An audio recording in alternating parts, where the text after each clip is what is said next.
congratulations, Martin. Thanks. My goodness, like I said, you did such an outstanding job, and I wanted to know, because of the strength of the Lord of the Rings and the popularity, do you come into this with a little bit of pressure? Is it a little daunting for you when you started?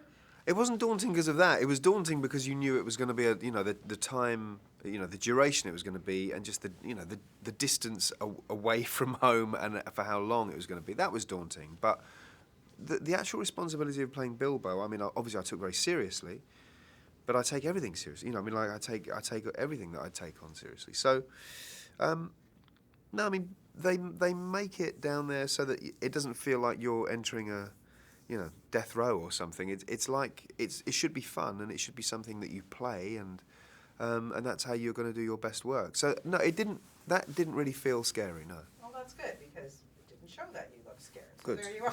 Good. Unless I was supposed to look scared, right? Yeah. That worked. That's when you did a great Now job. that was scary. Yeah. Thanks. Excellent job for Yeah.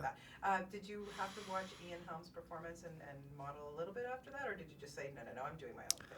I'm definitely doing my own thing, and I also watched him and took what I could take. Yeah, because I think it would be crazy not to be mindful of what he did, but I can't just chain myself to what he did. Because I've got there's so much in these three films that Bilbo. I mean, I have a lot of screen time, so I can't refer everything back to what he did. Because Ian had less time. In Lord of the Rings, so. I was able to use what was useful, and some of it was really useful. Yeah, I understand that the first day on set for you was working opposite the amazing Andy Serkis, the yeah. Gollum scene. Tell me a little bit. Take me back to that, because I can't even imagine what that might have been like for you. Just starting. Well, it was it was wonderful. I think that was the best scene to start on for me, because it helps. It teaches you how to play Bilbo, in extremis, because those life and death situations are where you really find out who your character is a lot of the time, in a more challenging and kind of invigorating way than find out who he is, when he's at home reading a paper. You can do that, but it's not as plunging in at the deep end as when someone's coming towards you with a rock in their hand and they're going to eat you. Then you really find out a lot about who you're playing. Yeah. So working opposite Andy, though, really, how does he's so wonderful, and the two of you are just hey, I get it. You are better. I agree, but he just to watch him do what he does. Yeah. Yes. No, he's amazing. I've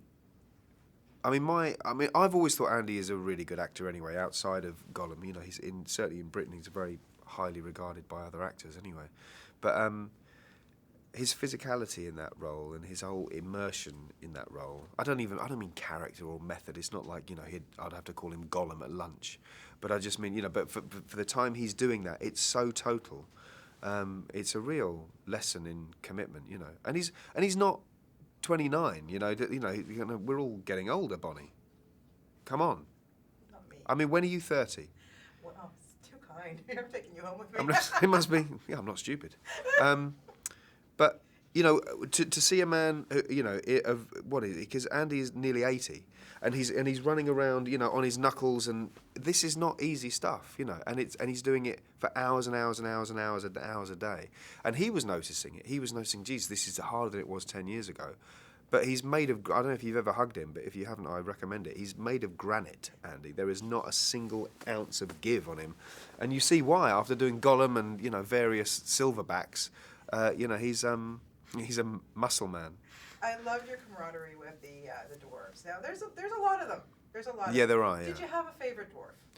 That would be like choosing between your children. You just can't do it. They were lovely. They were really, really lovely.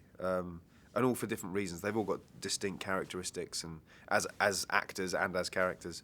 And we all shared the love around. It was like, the good thing about being that many is if you want to hang out there, then you can, and then you want to hang out with it. It wasn't claustrophobic. It wasn't just like there were 4 of you and you drove each other mad. There was a huge gang, so you can rotate. It was good. Was there anything special that you guys had to do to kind of establish a camaraderie together? We killed. No, we didn't. I had to keep it secret. No, we just hung out.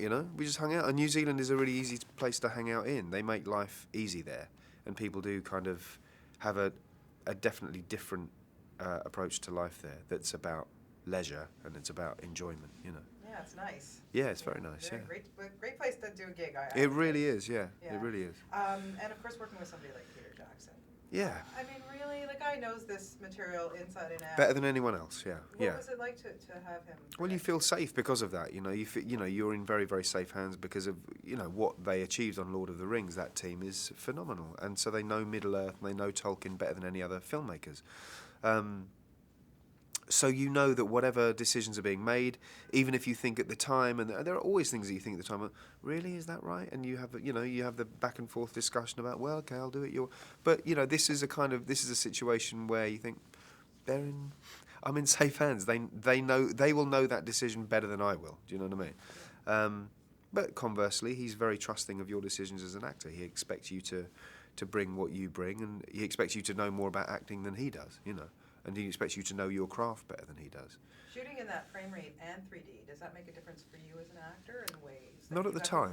No, not at the time it didn't. No, I mean, Pete wasn't asking you to sort of do any 3D acting. He wasn't sort of asking you to go out into the lens or anything like that. So, no, it didn't feel different for me. I met someone last night who said that they'd spoken to Martin Scorsese, and he said that it kind of changes the doing of it. He found 3D changed the doing of it, and I didn't. I mean, I bow to Marty on that, but I didn't find that. Yeah, of course, a lot of your scenes are with the great. Again, really this cast, my God, But Ian McKellen, one of my favourite people. Yeah. Someone like him. Yeah. And just tell me a little bit quickly about, because you're the Hobbit and he's up here. What was that like to work like that? You do a lot of stuff together, I guess. We did some stuff. Only there was a mixture. We did some stuff in different rooms, but we did a lot of stuff together through different techniques. I mean, one of which was we'd rehearse the scene, but looking into each other's eyes, and so but I'd be looking up there, he'd be on a box or whatever. But then when actually, if he was on a rostrum, you can look into each other's eyes. That's fine. But if you see both our feet on the ground, like at the beginning when he comes past Bag End and I'm there smoking a pipe, what we did was, we did that live, but he was enlarged later. Right, so that meant for eye lines, I'm looking at the top of his hat and he's looking at my chest. So then when he's enlarged, the eye lines correspond like we're looking in each other's eyes. So, I mean, looking in someone's eyes is always the best way to act. You know what I mean? Because if I'm looking there talking to you, it's quite discombobulating. But it's the only way around it. I'd rather that than be in a different room. Yeah, absolutely. So can you give us a little hint of what we can expect from Bilbo in the next film? More thrills and spills and. Yeah, killing. You're obsessed with that, I think. Isn't the world? I didn't make the world, Bonnie. It's such a pleasure to talk to you, Mark. You You really are outstanding in this. Thank you. I can't wait for the next one already. Thank you very much indeed. Pleasure. Thanks a lot. Nice to meet you. you. You too. Thank you. Have a great